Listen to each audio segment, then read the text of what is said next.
Spencer Tracy, or Spence to his friends, was often called the best goddamn actor in the world. But this genius was fed by demons that haunted him from his Catholic childhood and which ruled his adult life completely. He was a heavy drinker and walked out on his young family just when they needed him most. He was relentlessly unfaithful and looked to be spiraling out of control and into an early grave. Then life cut him a break, and the most important person he would ever meet decided to cast him in her film, and then she fell in love with him, beginning one of the most storied romances in Hollywood history. This is the story of Spencer Tracy. Welcome to Hollywood Mysteries.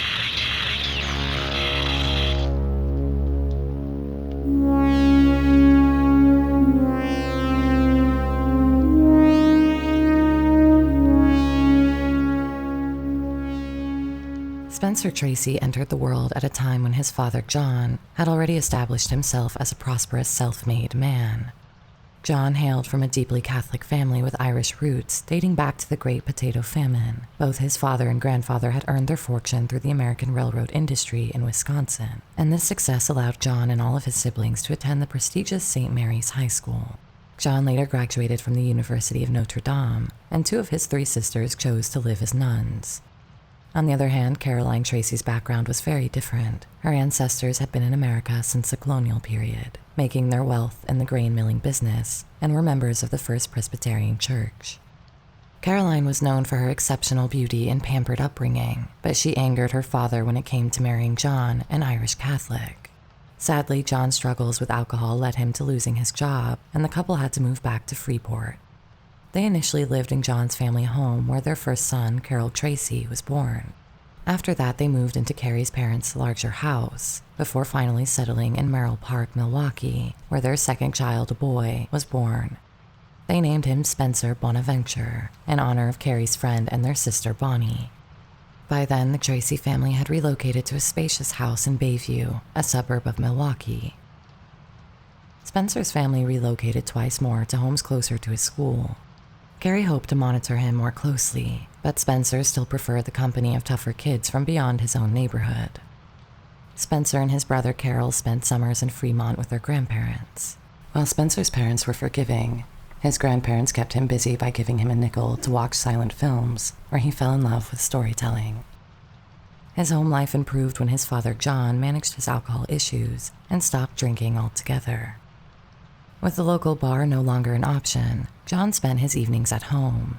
In an era without radio or television, children with talents were often encouraged to entertain the adults before bedtime. Spencer found his calling during these evenings, performing magic tricks in small vaudeville acts, and even staging shows in the basement for his friends. Spencer continued to perform whenever possible, but he also began to focus on earning money. In 1912, he landed his first job as a lamplighter and took on various other odd jobs.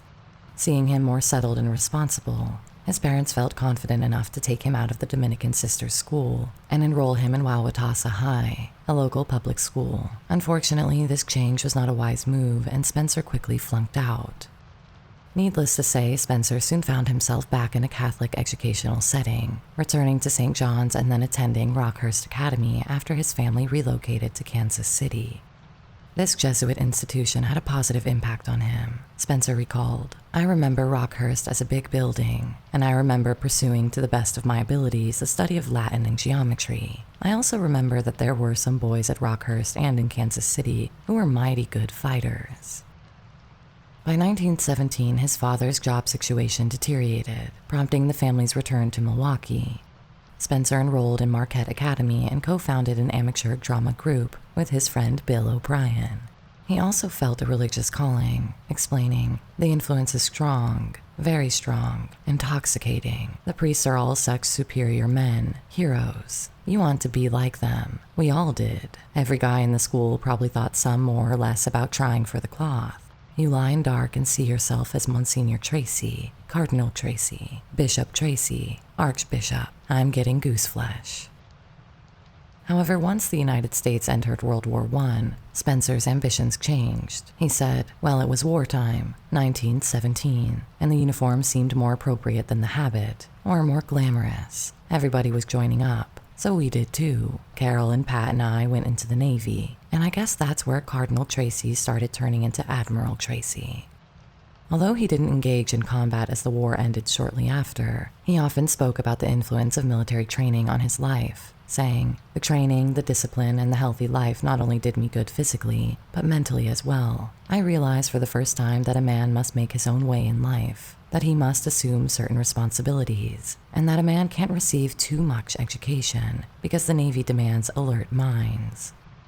Tracy was discharged from the Navy on February 19, 1919, as a seaman first class. Like many veterans, he found himself searching for employment post-service. Fortunately, through his father's network, he landed a job driving a truck. However, his father wanted him to get a college education, which meant Tracy had to leave his freedom on the road and go back to school. He enrolled at Northwestern Military and Naval College, where he remained just long enough to earn the necessary credits to graduate and qualify for college. Tracy wanted to focus on the sciences with the plan of going to medical school, but his public speaking classes changed his mind. He thrived in these courses, impressing one professor who later recalled, "I remember very vividly the occasions when we were working on problems of impression, and his speeches would actually leave the class in tears. His dramatic instinct was shown in his surpassing ability in telling a story. There was always the proper sequence of events, the gradual rise to a climax, the carefully chosen ending." This aptitude for public speaking led him towards acting, and he soon landed the lead role in the college's production of The Truth. The play was successful largely due to Tracy. As the curtain closed on opening night, John Tracy's hopes for his son to graduate from college evaporated, and Spencer Tracy realized he wanted to act. Tracy began his studies at the American Academy of Dramatic Art in April 1922, and to his delight he was soon moved into the senior class, allowing him to perform with the local stock company. His debut play, The Wedding Guest, opened to good reviews in October 1922, and by January Tracy was making his Broadway debut in the play R.U.R., where his role was, a little unusually, playing a silent robot. By March 1923, he graduated from AADA and set out on his professional acting career. The professional acting scene proved tougher to break into than the college stage had been. After graduation, he relocated to White Plains, New York, and joined a local troupe called the Wood Players. He found himself in minor roles due to limited experience. However, he met fellow actress Louise Treadwell, and they fell in love and got married. They faced financial challenges from the start. Tracy remembered, "There were times when my pants were so thin, I could sit on a dime and know if it was heads or tails." After marrying Louise, he got a minor role in a royal fandango on Broadway with Ethel Barrymore. The play closed after only 25 performances, making him consider quitting acting. In Cincinnati, Tracy was unfaithful to his wife for the first time, setting a pattern that would trouble their marriage throughout his life. Now a family man with a child on the way, he moved again to Winnipeg in January 1924, where he finally landed a leading role. Yet this play also folded quickly, and he soon returned to the U.S. to work under William H. Wright. When Spencer's son John was born in June 1924, Tracy thought about settling down to fatherhood and getting a regular job. However, Louise chose to conceal her suspicion and later confirmation of John's deafness until the child was over a year old. When Tracy finally realized his son was not speaking as other children did, Louise revealed the truth. Tracy attributed his son's condition to his own moral failings and saw it as a divine punishment. Instead of compensating with extra affection, he distanced himself more from his family. The strain continued even after the birth of their second child, a daughter, in July 1932. Tracy continued acting in local stock companies until 1926, when George M. Cohan offered him a role in a play titled Yellow. Luckily, Yellow opened to great reviews on September 21st and enjoyed a run of over 130 performances. This was the start of a valuable relationship between Tracy and Cohan. Tracy later said, "I'd have quit the stage completely if it hadn't been for George M. Cohan." Cohan himself praised Tracy as the best goddamn actor I've ever seen. Cohan specifically wrote another role for him in his next play, The Baby Cyclone. This play debuted on Broadway in September 1927 and became Tracy's first major success. Hollywood directors scouting for talent in the transition from silent to sound film started to notice Tracy. He won a couple of small roles in the shorts Taxi Talks and The Hard Guy, but at this point he had little interest in film work, feeling committed to the stage. However, when John Ford offered him a lead role in his next movie and requested a screen test, Tracy accepted. Fox Film Corporation was unconvinced about Tracy's appearance and stage presence, but Ford's influence made sure he was cast.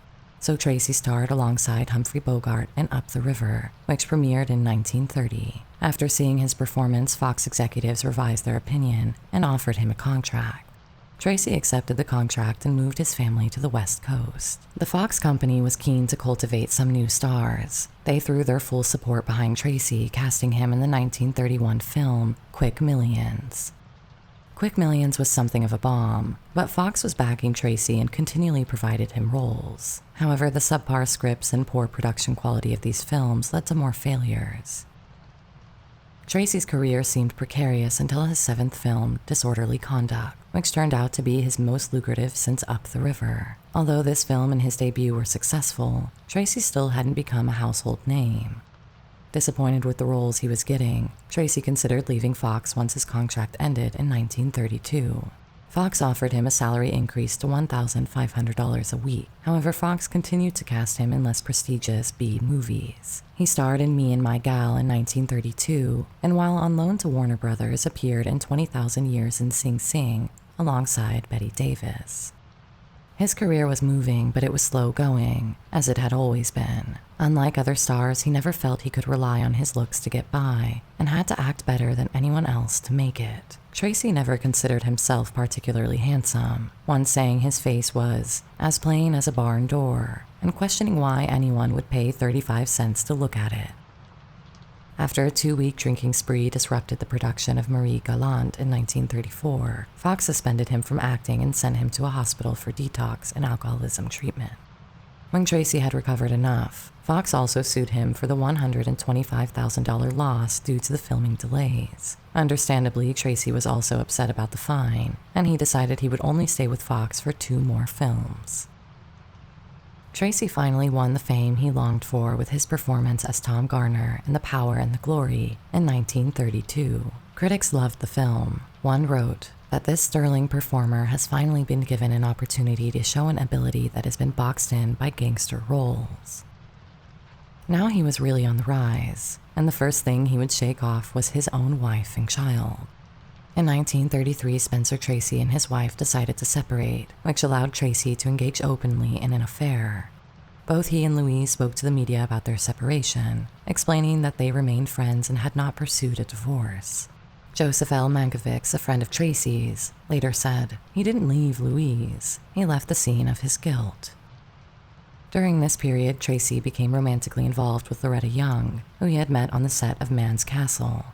The pair bonded, maybe somewhat ironically, over their mutual strong religious convictions. Ultimately, Tracy's religious beliefs prevented him from divorcing his wife. Similarly, Young, due to her own faith, would not have married a divorced man. Tracy and Louise reconciled in 1935. While there were no further official separations, Tracy's behavior continued to strain their marriage. After parting ways with Fox in April 1935, Tracy joined Metro-Goldwyn-Mayer, which was actively seeking a new leading man. MGM hired him despite his reputation as a difficult and often inebriated actor. They were influenced by his critical acclaim and producer Irving Thalberg's belief that Tracy had untapped potential. Thalberg insisted that MGM treat Tracy delicately and cast him alongside the era's leading actresses. So in the mid-1930s, Tracy appeared in Whipsaw with Myrna Loy and Riff Raff with Jean Harlow. Unfortunately, both films were underwhelming, and he was beginning to look like a prop for big female stars. For Loy, at least, he was far more than just a prop, as they began an affair that would last for several years and intensify for Loy in the 1940s. But by then, there would be another woman in Tracy's life that kept Myrna out of his thoughts and his bed. This image as a minor leading man shifted dramatically in 1936 with Tracy's role in Fury, in which he played a man nearly lynched by a mob who seeks revenge on his aggressors. Fury was a hit with both critics and audiences, earning $1.3 million, a serious sum at the time. Just a month after Fury, Tracy starred in San Francisco. In the film, he played a priest helping singer Mary Blake, played by Jeanette MacDonald. His performance was so compelling that it earned him his first Oscar nomination for Best Actor. San Francisco became the highest-grossing film of 1936, and with 2 big hits in a row, he was now a major star. Tracy's next film, the screwball comedy Libelled Lady, was also successful, marking his 3rd hit in less than a year. During Hollywood's golden era, it was typical for actors to appear in several movies each year. This was also true for Spencer Tracy, who, following the successful films of 1936, appeared in 4 feature-length films in 1937. His first film of the year, They Gave Him a Gun, was not successful at the box office. However, his next film, Captain's Courageous, is regarded as a classic today. In it, Tracy plays a Portuguese fishing boat captain who rescues the spoiled son of a wealthy tycoon. Ironically, Tracy, who had difficulties being a father in real life, excelled on screen as a father figure to the boy. Although Tracy disliked having to adopt both a foreign accent and curly hair for the role, he performed excellently and won the Oscar for Best Actor in 1938, although he was not present to receive it, as he was sure he would lose and didn't want the humiliation. He explained his absence in an interview. So, it was a situation. The studio was insisting I show. There was going to be hell to pay if I didn't. Finally, I got an idea. Dr. Dennis, Howard was not only my doctor, he was my friend. And I went to him and I laid it on the line. I told him I couldn't go through with it. So he said, quote, "Well, what do you want me to do? Pick it up for you and make a speech?" And I said, "No, Denny, but my hernia." Well, what can I tell you? Denny was a friend and he shot me into the hospital and I didn't have to go to the Academy's goddamn banquet. Of course, I did have to have the operation, and you can imagine what I felt like lying there, and all those itchy bandages around my middle and plenty of pain when the word came through I'd won it. Tracy didn't have to wait long for another opportunity to win an Oscar. His chemistry with young Freddie Bartholomew in Captain's Courageous led to his casting as Father Edward J. Flanagan in Boys Town. The role made him anxious, as he confessed, "I'm so anxious to do a good job as Father Flanagan that it worries me, keeps me awake at night." But Tracy excelled in the role, and the film was another box office hit, earning him another Oscar nomination in 1939. When he won, he became one of the few actors to win 2 consecutive Best Actor Academy Awards. The following day, Tracy sent the Oscar statue to Father Flanagan. Tracy often struggled to reconcile his Catholic guilt with his career and personal life indulgences. He once told a friend, feeling he might have missed his true vocation, "Every time I play a priest and I've done my share, Father Flanagan in those 2 Boys Town ones, and Father Mullen in San Francisco, and Father Dewing in The Devil at 4 o'clock. Every time I put on the clothes and the collar, I feel right away." After a year in which he appeared in 4 films, Tracy took a break, returning to the big screen in 1939 as Henry M. Stanley in Stanley and Livingston. His short break from acting made him even more popular with his audience. In fact, an October survey that year ranked him as America's most popular movie actor. By the early 1940s, Tracy often lived away from home, preferring to stay in hotels and continuing to have relationships with various actresses he met during filming. He had an affair with Joan Crawford in 1937, and then with Ingrid Bergman in 1941, after they met on the set of Dr. Jekyll and Mr. Hyde. Following a year-long hiatus in 1940, Tracy got back into filmmaking with great enthusiasm, completing 4 movies that year. The first, I Take This Woman, was poorly received, but The Northwest Passage, his debut color film, was a hit.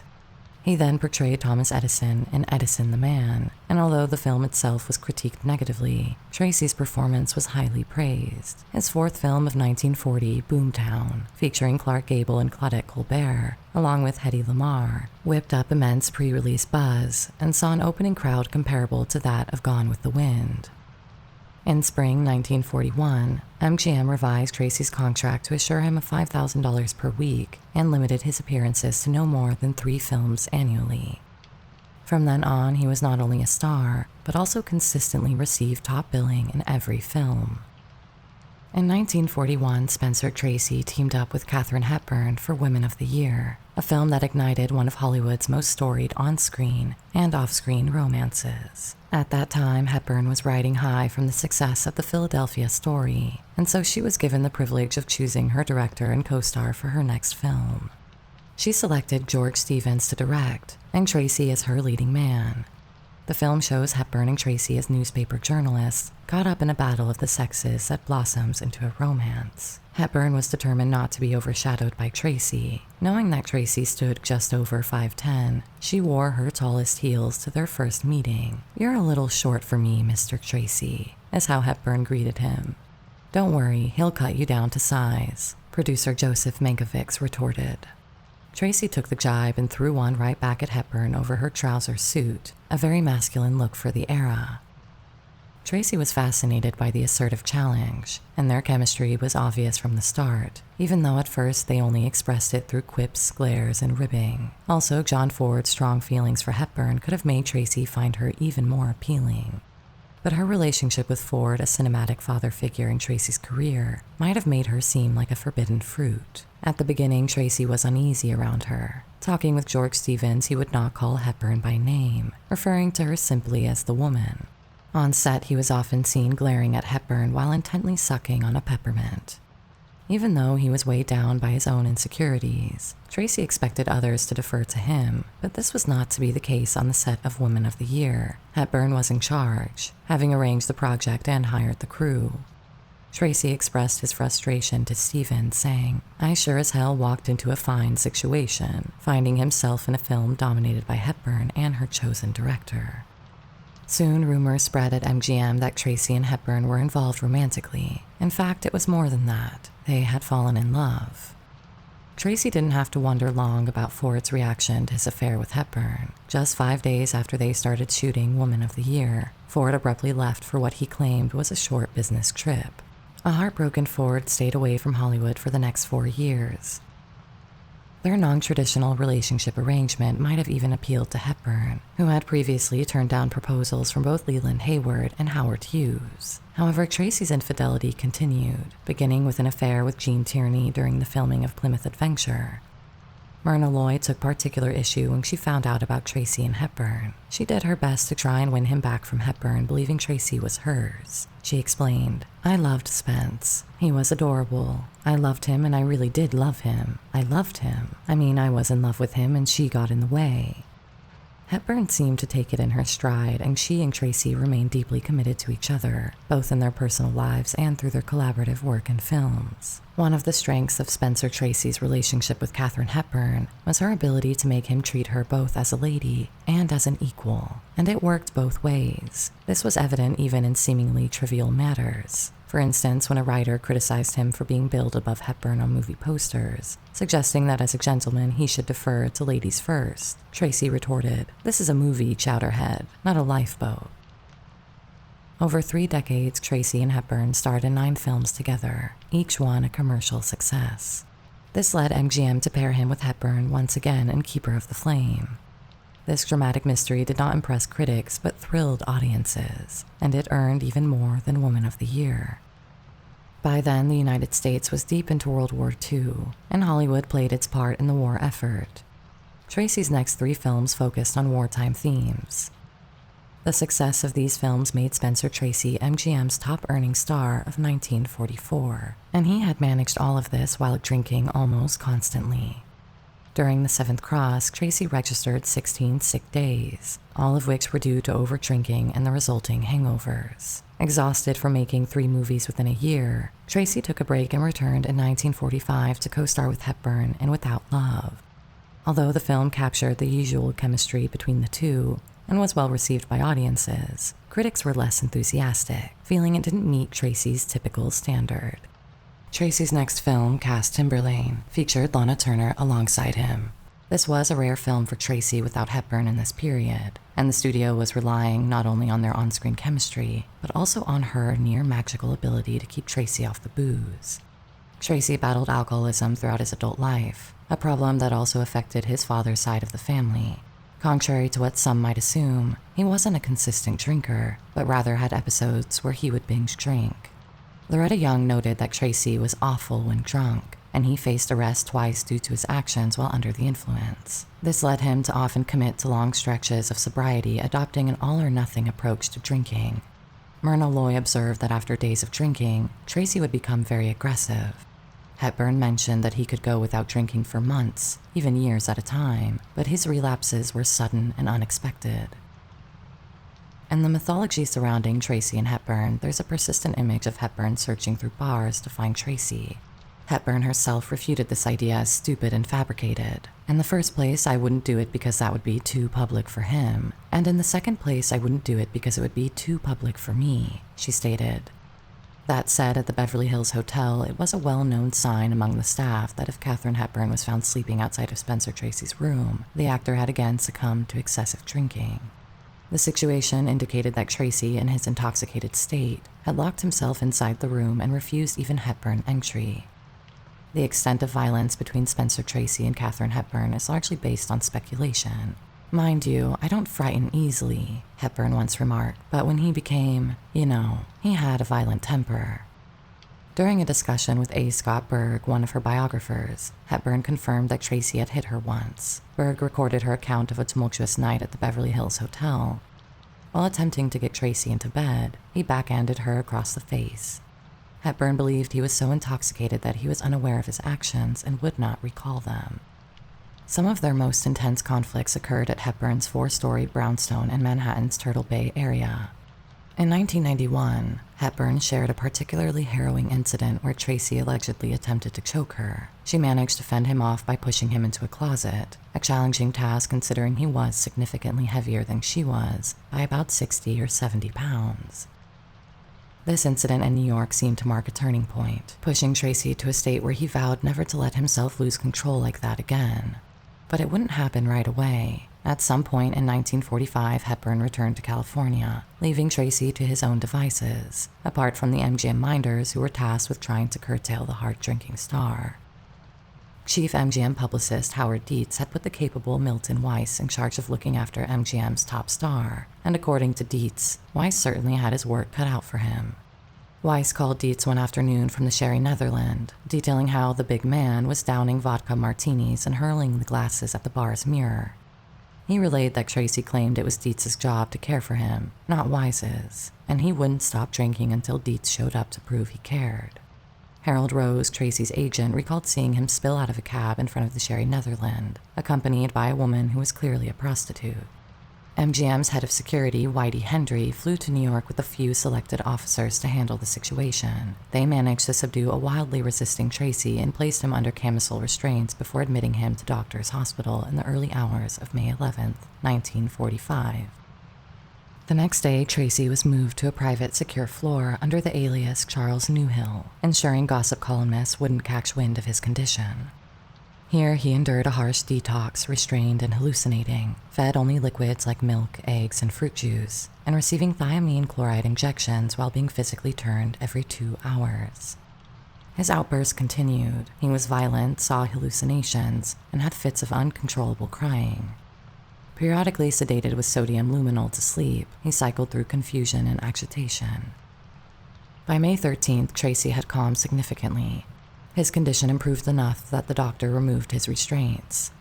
Tracy began to smoke and spoke optimistically about returning to California.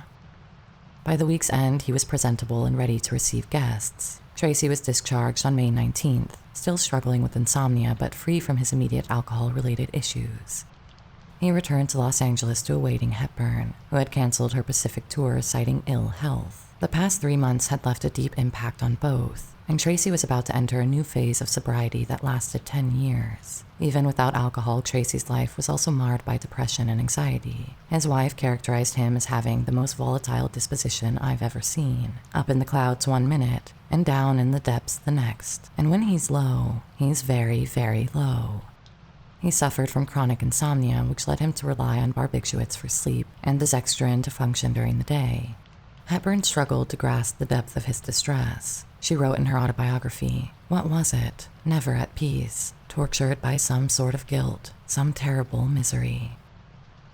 By the year 1950, Spencer Tracy had reached the age of 50. At that time, Hollywood's norms favored middle-aged men for fatherly roles, rather than for the parts of youthful leading men. One of his earliest roles in the vein was also among his most notable. In the comedy Father of the Bride, Tracy portrayed Stanley Banks, the titular father of the bride, who was played by Elizabeth Taylor. Although the film's main focus was Taylor, both audiences and critics were delighted by Tracy's acting. It brought Tracy another Oscar nomination for Best Actor. It also became the highest-grossing film of his career at that point. He spoke about how he felt about how acting had changed over time, saying, "The kids keep telling me I should try this new method acting, but I'm too old. I'm too tired and I'm too talented to care. I'm disappointed in acting as a craft. I wanted everything to go back to Orson Welles and fake noses and changing your voice. It's become so much about personality." In 1957, Tracy began work on The Old Man and the Sea. He was excited about this project, unlike most of his recent films. However, his now ballooning weight was seen as unsuitable for the role of a rugged fisherman. The producer suggested he lose weight for the role, but he declined to do so. He later referred to the movie as the toughest he had ever worked on, mainly because his career had been built on interacting with others on screen, whereas in this movie he mostly acted alone. Nonetheless, his performance was outstanding, earning him an Oscar nomination and a nomination for the British Academy Film Award. 28 years after their last collaboration, Tracy finally reunited with director John Ford for The Last Hurrah in 1958, where he played an Irish-American mayor seeking re-election. Ford had, it seems, finally come to terms with Hepburn's relationship with Tracy. Judgment at Nuremberg from 1961 is regarded as one of the best films of that decade. The film addresses the trials of Nazi war criminals after World War II. The character of Judge Haywood was written specifically for Tracy by author Anna Mann. Tracy declared it the best script he had ever read. His performance peaked during a 13-minute speech delivered from the bench, which he executed flawlessly in a single take, resulting in applause from everyone on set. Mann later wrote in a letter, "Every writer ought to have the experience of having Spencer Tracy do his lines. There is nothing in the world quite like it." At this stage, Tracy's health was declining, yet he gathered his strength for one last film with Stanley Kramer, It's a Mad, Mad, Mad, Mad World, which turned into a classic of the 60s. Tracy had only a minor role which he finished in just 9 days, and it seems to have used up all his remaining personal and professional energy. As always, we'd like to recommend some further reading on our video subject, and we need look no further than James Curtis's Spencer Tracy, a biography. This incredible book runs more than 1,000 pages and is truly the definitive biography of Tracy. If you want to get to know the man inside and out, then this book has it all. If you order a copy via the link in the description, we also get a small commission from Amazon at no extra cost to you, which helps us out in a big way, so thank you for that. Otherwise, we've also dropped in some links to our favorite Tracy movies currently available. This amazing collection of every film he made with Hepburn is a real treat, and we've added a couple more for you to browse. And why not check out the lists we have curated on our own Amazon store page if you're looking for inspiration for new books and movies to buy. Now let's get back to the video. By the time It's a Mad, Mad, Mad, Mad World was completed, it appeared unlikely that Tracy would act again. He declined several movie offers, choosing instead to live quietly in a modest home with Katharine Hepburn. Despite being only 62, Tracy suffered from severe heart disease, worsened by his alcoholism, heavy smoking, and daily barbiturate intake. Hepburn moved into his Beverly Hills apartment to take care of him full-time. From late 1962 to 1967, Hepburn took a break from filming to devote herself to caring for Tracy. However, in 1967, Tracy surprisingly agreed to perform in Stanley Kramer's Guess Who's Coming to Dinner, acting alongside Hepburn for the last time. The film, which also starred Sidney Poitier and Catherine Houghton, Hepburn's niece, is remembered not just as the final pairing of Tracy and Hepburn, but also for its progressive portrayal of interracial marriage. Tracy had once humorously remarked that the physical labor actors have to do wouldn't tax an embryo, but by then his deteriorating health limited him to working just 2 or 3 hours daily. He completed his final scene on May 24th, 1967. When Guess Who's Coming to Dinner was released in December that year, it earned Tracy another Oscar nomination for Best Actor, but sadly, this time, the nomination was posthumous. 17 days after shooting his last scene on June 10th, Tracy rose early and went to the kitchen for a cup of tea. Hearing him, Hepburn followed him into the kitchen and was about to enter when she heard a cup break followed by a loud thud. Tracy had suffered a sudden heart attack and died instantly. Hepburn, reaching his side, thought he looked relieved to be free from life, which, despite his achievements, had been a tremendous struggle for him. Spencer Tracy's funeral was held on June 12th at the Immaculate Heart of Mary Catholic Church in East Hollywood. Many notable figures from the industry attended the elaborate Requiem Mass. The only significant person in Tracy's life absent was Katharine Hepburn, who respectfully stayed away due to Louise Tracy and her children. After the mask, Tracy was laid to rest at Forest Lawn Memorial Park in Glendale, California. Spencer Tracy was never easy to categorize. In one film, he might portray a priest, and in the next, a drunken vagrant. He convincingly played both celebrated lawyers and condemned prisoners with the same fervor. While his roles might not have overtly mirrored his own life, a deeper examination reveals a life as varied as the characters he portrayed. Tracy was known to struggle with alcoholism, yet maintained the demeanor of a gentleman. He respected his wife, yet did not love her enough to cohabit with her. His relationship with Katharine Hepburn is well documented, though he was unfaithful to her as well. Ultimately, Tracy's life was tangled, often sad, guilt-ridden and painful, much of it self-inflicted. But he managed to turn these troubles into performances of the highest caliber that Hollywood has ever seen. If you've enjoyed this episode on Spencer Tracy, why not check out our members' content here on YouTube or on Patreon? We have an ongoing weekly series of essays looking into obscure details of Hollywood's past on our $3 tier, and we'd love to have you aboard. The help our members have given us so far has been invaluable, and we thank every single one of you. Otherwise, why not check out our exclusive merch, where we have posters and t-shirts available featuring our own designs of iconic Hollywood mystery stars, such as Anna May Wong and Ramon Navarro. That's about all for this episode. Sweet dreams.